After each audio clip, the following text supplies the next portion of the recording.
சாவினை தன் தோள்களில் தாங்கிய காவிய சந்தன மேனிகளை தலைதாழ்த்தி வணங்கிக் கொண்டு சபையோருக்கும் எமது பணிவான வணக்கத்தை தெரிவித்துக் கொண்டு எங்கள் வாழ்வும் எங்கள் வளமும் மங்காத தமிழென்று சங்கே முழக்கு என்ற பாரதிதாசனின் வரிகளில் தமிழை வாழ்த்தி எமது கருத்துரையை தொடங்குகின்றோம்.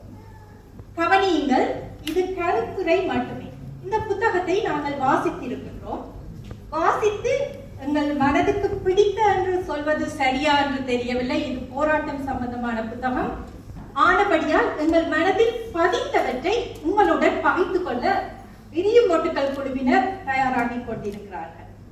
அவர்கள் வரும் முன்பு தொடர்பு படுத்துக. இப்ப பல்லின மக்களும் இருக்கிற ஒரு சபையில எங்களை கொண்டே விட்டா நாங்கள் என்ன செய்வோம்? எங்களுக்கு தெரிஞ்ச யாராவது இருக்கணியோன்னு பார்ப்போம். அப்படி இல்லையோ எங்களோட முகஜாடையில யாராவது இருக்கணியோன்னு பார்த்து அவையிட்ட போய் நாங்கள் முதல்ல கேட்கறது, நீங்கள் இலங்கையோ இந்தியாவோ? பாகிஸ்தானா இருக்கலாம், பங்களாதேஷா இருக்கலாம், பிஜியா கூட இருக்கலாம். ஆனா நாங்கள் இலங்கையோ இந்தியாவோன்னு தான் கேட்போம். அவன் இந்தியான்னா வடக்கா தெற்கா தமிழ் தெரியுமான்னு கதை போகும். அதுவே அவ இலங்கை என்று சொல்லிக்கிறோம்டா இலங்கையில எவடா, அதுவும் அவ யாழ்ப்பாணம் என்று சொல்லிக்கணும்டா எந்த பள்ளிக்கூடத்துல படிக்கிறீங்க? அப்ப நீங்க கட்டாயம் சண்முகநாதன் டீச்சர்கிட்ட படிச்சிருப்பீங்க. உங்களுக்கு ரவி அக்காவையும் தெரிஞ்சிருக்கும். அப்படி அதைய பதிலே சொல்ல விடாமல் கேள்விக்கு மேல கேள்வி காட்டு கொண்டே போடுவோம். ஓமோ இல்லையோ? இதெல்லாம் மேலாண்டு பார்த்தீங்களா எங்களுக்கு எப்பவும் எங்களை இன்னொரு விஷயத்தோட தொடர்பு படுத்தி பார்க்கறதுல ஒரு சந்தோஷம், ஒரு மகிழ்ச்சி. இப்ப நீங்க நினைக்கலாம் இதே நான் சொல்றேன்னு, போக போக உங்களுக்கே தெரியும். சரி, இப்ப நான் புத்தகத்துக்கு வாரேன். புத்தகத்தின் தலைப்பு தேசிய சுய நிர்ணயமும் ஐரோப்பிய சிறுபான்மை இனங்களும். திருப்பி சொல்றேன், தேசிய சுய நிர்ணயமும் ஐரோப்பிய சிறுபான்மை இனங்கள். இதிலே ஒரு தொடர்பு இருக்கு. சிறுபான்மை இனங்கள், நாங்களும் பல வருடங்களாக அடக்கி ஒடுக்கப்பட்ட சிறுபான்மை இனத்தவர் தான் இலங்கையினர். அந்த தொடர்பே இந்த புத்தகத்தை வாசிக்க சொல்லி சொல்ல. அடுத்தது அட்டப்படம். அட்டப்படத்தை பாத்தீங்கன்னா கணக்க மினக்கடையில நாங்களும் அதுல மினக்கட தேவையில்லை. சும்மா ஐரோப்பிய கண்டத்தின படத்தை போட்டு அங்கங்கே நடந்த போராட்ட படங்களை போட்டிருக்கணும். ஆனா இந்த படத்தை பாத்தீங்கன்னா இந்த புத்தகத்தை வாசிக்க சொல்லும். இந்த புத்தகத்துல என்ன இருக்குன்னு உங்களுக்கு சொல்லும். இந்த புத்தகத்தை ஜீவநதி கலையகம் பதிப்பிச்சிருக்கிறார். ஜீவநதி கலையகத்தை பற்றி கலைக்கிறேன்னா நான் இன்றைக்கு முழுக்க கதைச்சு கொண்டிருப்பேன். ஏனென்றா அவர்களுடன் இணைந்து ஒரு புத்தகத்துல பயணித்த அனுபவம் எனக்கு இருக்கின்றது. அவர்கள் இதை தொழிலாக கருதாமல் ஒரு கலை சேவையாக செய்து கொண்டிருக்கிறார்கள். அவர்களுடைய கலை சேவை பரணியமும் பரவட்டும் என்று வாழ்த்தி அடுத்து முக்கியமான விஷயத்துக்கு வாரன் எங்கட எழுத்தாளர் அண்ணா ஐங்கரன் விக்னேஸ்வரா. இவர் யார் என்று பார்த்தீங்களா, ஆறு நடந்து திரிந்த வயல்கள் அடைந்து கதிர்கள் விளைந்திட ஏறி உயர்ந்த மலை ஏதும் இல்லையே என்று ஒரு கதை சொல்வதுண்டு. ஏறி உயர்ந்த மலைகள் இல்லையாயினும் என்ன, இருந்தன தோள்கள் என்று கூறி உழைத்த பின் ஆறி கலைகளில் ஊறி சிறந்தது யாழ்ப்பாணம். எப்படி? ஏறி உயர்ந்த மலைகள் இல்லையாயினும் என்ன, இருந்தன தோள்கள் என்று கூறி உழைத்த பின் ஆறி கலைகளில் ஊறி சிறந்தது யாழ்ப்பாணம். அந்த மகாகவியால் பாடப்பெற்ற யாழ்ப்பாணத்தின் மைந்தறிவர். இவருக்கு தமிழிலேயோ இலக்கியத்திலேயோ எழுத்திலேயோ ஆர்வம் வந்தது ஆச்சரியமான ஒரு விடயம் கிடையாது. முன்னர் பேசியவர் கூறியது போல் இவர் சமகாலத்தை சார்ந்த அரசியல் விடயங்களை எழுதுவதில் வல்லவர். நான் இப்ப கூட ஒன்று வீரகேசரியில பார்த்திருந்தது. இந்த தலைப்பு ட்ரம்முடன் நெருங்கிய தொடர்பில் பாகிஸ்தான் ராணுவ தளபதி. அது கட்டுரை இப்ப வீரகேசரியில வந்தது. ஆனா எல்லாருக்கும் தெரியாத ஒரு விஷயத்தை நான் இப்ப உங்களுக்கு சொல்ல போறேன். எங்கட குடும்பத்துல ஒரு நினைவு தினம் வந்துச்சுதுன்னா நாங்க என்ன செய்வோம்? நல்ல வடிவா சமைப்போம், படைச்சு நல்ல வடிவா சாப்பிடுவோம். அப்படி கொஞ்சம் போச்சுதுன்னா எங்கட உறவினர்களையும் கூப்பிட்டு அவளோட சேர்ந்து சாப்பிடுவோம். ஆனால் இவர் கொஞ்சம் வித்தியாசமாக சிந்திக்கிறார். இவருடைய குடும்பத்தில் வரும் ஒவ்வொரு நினைவு தினத்தாண்டும் ஒவ்வொரு ஆண்டும் நினைவு தினம் வரும், குறித்து வைத்துக் கொள்ளுங்கள். ஒவ்வொரு புத்தகங்கள் வெளியிடுகிறார். புத்தகங்கள் எப்படி என்றால் தமிழ் பற்றி கதைக்கின்றன, சான்றோர்கள் பற்றி கதைக்கின்றன, வரலாற்று எச்சங்கள் பற்றி கதைக்கின்றன, ஆய்வுரைகள், அரசியல் ஆய்வு கட்டுரைகளாக வருகின்றன. இது கூட அப்படி ஒன்று என்றுதான் நினைக்கிறேன், எனக்கு தெரியல. அது உண்மையாங்களுக்கு இப்ப தேவை. ஏனென்று சொன்னா எங்கட தமிழ் வருங்கால சந்ததிக்கு நாங்க கடத்தி கொண்டு போக வேணும். அதே மாதிரி எங்கட வரலாறும் தெரிய வேணும். அவைக்கு இது புத்தகங்களை அழியாம இருக்கும். இப்ப உங்களுக்கே தெரியும், கீழடியை பற்றி நாங்க பெருமையாக கதைக்கிறோம். ஆனா எங்களுக்கு 50 வருடங்கள் 100 வருடங்கள் இருந்த எச்சங்கள் எங்களுக்கு தெரியாது. எத்தனை பேருக்கு சுமை தாங்கி என்றால் என்னென்று தெரியும்? எத்தனை பேருக்கு ஆகுரஞ்சிக்கல் என்றால் என்னென்று தெரியாது. இப்படியான புத்தகங்கள் வருமானால் அது எமது வருங்கால சந்ததியினருக்கு அந்த வரலாற்று சின்னங்களை எடுத்தியம்பும். இது உண்மையா பாராட்டப்பட வேண்டிய விஷயம். இவரை முன்மாதிரியாக எடுத்து நாம் நடப்போமானால் தமிழும் சாகாது, வரலாறும் மாறாது. நீங்கள் அவரை பாராட்டலாம், கைதட்டி கூட பாராட்டலாம். நான் இந்த புத்தகத்துக்குள்ள வாரேன். இந்த புத்தகத்தில் 13 கட்டுரைகள் இருக்கின்றன. 13 கட்டுரைகளும் ஐரோப்பாவில சிறுபான்மையினர் போராட்டத்தை உள்ளடக்கிய கட்டுரைகள். இந்த 13 கட்டுரைகளையும் நாங்கள் உங்களுக்கு சொல்ல முடியாது. ஒரு கட்டுரைக்கு 1 நிமிஷம் எடுத்தாலும் 13 நிமிஷத்துக்கு மேல வந்துடும். ஆனபடியா இங்கதான் அந்த தொடர்பு படுத்துறது வருது. அந்த எங்கட விரியும் மொட்டுக்கள் குழுவில் 3 மொட்டுக்கள் இங்கே இருக்கிறார்கள். அவர்கள் தங்களுடன் நெருங்கிய தொடர்பு படுத்தப்பட்ட கட்டுரைகளை உங்களுக்கு பகிர வருகிறார்கள். அந்த நாங்களும் 25 ஆண்டுகளுக்கு மேலாக போராட்டத்தை சந்தித்த ஒரு சிறுபான்மையினர். ஆனபடியால் அவர்கள் என்ன சொல்கிறார்கள் என்று நீங்கள் கேளுங்கள். முதலில் தாமரை என்னும் பத்மா. ஆர்மோனியா கொடூரமான ஒரு இனப்படுகொலை. 6வது கட்டுரை நெஞ்சையே பிசைகிறது அல்லவா?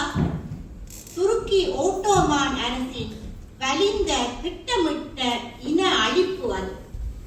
20ஆம் நூற்றாண்டின் முதல் பெரும் இனப்படுகொலை இது.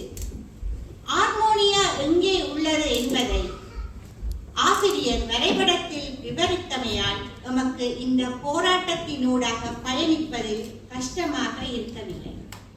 இலகு தமிழ் எம்மை கட்டுரையினூடாக பாதை அமைத்து கூட்டிச் செல்கிறது.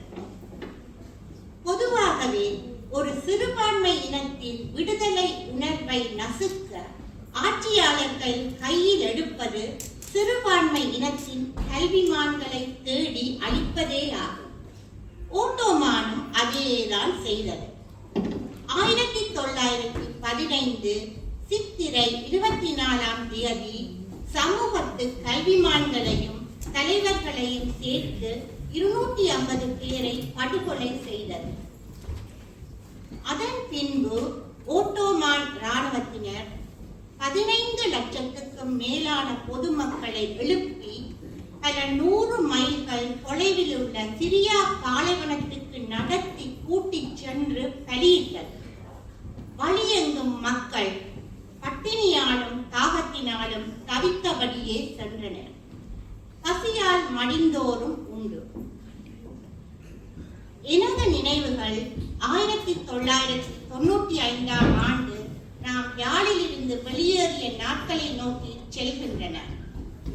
3 நாட்கள் தண்ணியின்றி உணவின்றி பல்லாயிரக்கணக்கான நாம் மழையின் கருணையால் அது தந்த நீரில் தாகம் அடங்கி பொம்மருக்கும் கெளிக்கும் பல பேரை பலி கொடுத்து உயிரை கையில் பிடித்து விழுந்து எழும்பி நாம் நடந்த அந்த நாட்களை இன்று நினைத்தாலும் நெஞ்சம் பதபதைக்கிறது. அதுவே கொடுமையானது என்றால் முள்ளிவாய்க்காலில் நம்மினம் பட்ட துன்பத்தை எப்படி சொல்வது? ஆர்மோனிய இனப்படுகொலையை 20ஆம் நூற்றாண்டின் முதல் இனப்பெரும் படுகொலை என்று உலகமே ஒப்புக்கொண்டது. ஆனால் 21ஆம் நூற்றாண்டில் பாரிய இனப்படுகொலையை நம் இனம் கொத்து கொத்தாக மடிந்த போது யார் வந்தார்கள் எமக்காக குரல் கொடுக்க? வலியில் நெஞ்சம் அடைக்கின்றது. காற்றும் ஒரு கணம் வீச மறந்தது, கடலும் ஒரு நொடி அமைதியாய்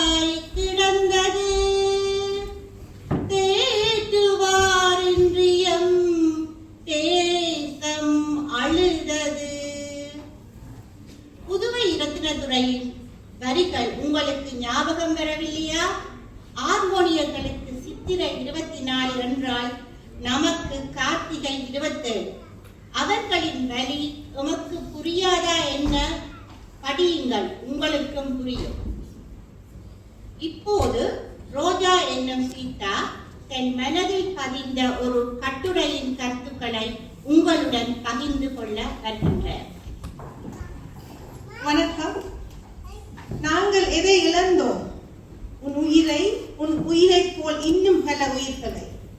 கவிஞர் சேரன் அவர்களின் யமன் என்ற தொகுப்பிலிருந்து இந்த வரிகள் இன்னும் என் காதுக்குள் வட்டமிடுகின்றன.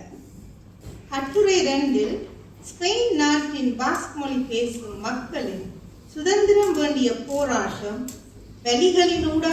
வலிகளினூடாகவும் ஆசிரியர் கூறியுள்ளார்.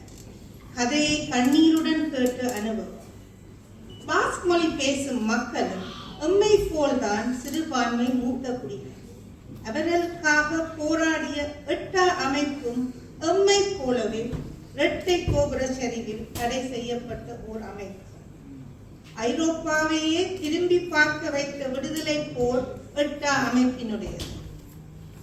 எட்டாவும் எம்மை போலவே ஜனநாயக வழியில் உரிமைக்காக போராடி ஆயுதம்தான் ஒரு வழி என்று ஆயுத வழியில் சென்றவர்.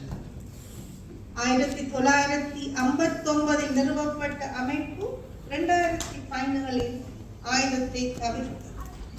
போராட்டத்தில் தோற்பதை விட பின்வாங்குவதே சிறந்தது என்று மீண்டும் ஜனநாயக வழிக்கு திரும்பி மாநில அதிகாரத்திற்கும் கூடிய அதிகாரத்துடன் தீர்வை ஏற்று வாழ்கின்றார். போராட்டத்தில் தோற்பதை விட பின்வாங்குவதே சிறந்தது என்ற வரிகள் 2 தடவை கட்டுரையில் வருகிறது. இது எமக்கு ஏதோ சொல்வது போலுள்ளது.